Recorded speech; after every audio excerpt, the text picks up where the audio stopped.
तेरी जबान ब्लैक नहीं होगी ਇਹ ਉੱਤੋਂ ਬਲੈਕ ਹੀ ਹੁੰਦਾ ਉਹ ਪਰਾਂ ਜਿਹੜੀ ਕਲਰ ਹੈਗਾ ਨਾ ਵਾਈਟ ਕਲਰ ਹੈ ਉਹ ਰੈਡ ਅੰਦਰ ਵਾਈਟ ਉਹ ਅੰਦਰ ਵਾਲੀ ਸਾਈਡ ਹੁੰਦੀ ਸਰ ਅੰਦਰ ਵਾਲੀ ਸਾਈਡ ਹਾਂਜੀ ਇਹ ਬਾਹਰ ਤਾਂ ਬਲੈਕ ਹੀ ਹੁੰਦੀ ਹੈ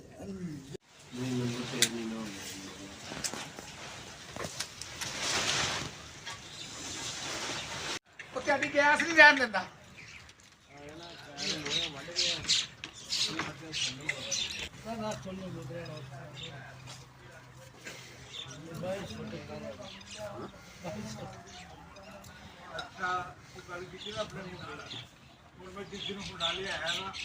ਸਾਨੂੰ ਕੋਈ 20 ਲੱਖ ਇੰਟਰਨੈਸ਼ਨਲ ਯੂਨਿਟ ਵਾਲੀ ਲੱਗੀ ਹਾਂਜੀ 20 ਲੱਖ ਰੁਪਏ ਇਹ ਸਰ ਜ਼ਾਹਰ ਅਸਰ ਤਾਂ ਪੈਣਾ ਹੀ ਔਰ ਇੱਕ ਖਰਾਜ ਜਿਹੜੀ ਜ਼ਬਾਨ ਅੰਦਰ ਕਰ ਗਿਆ ਸਾਨੂੰ ਬੜੀ ਵੱਡੀ ਕਾਮਯਾਬੀ ਮਿਲੀ ਠੀਕ ਹੈ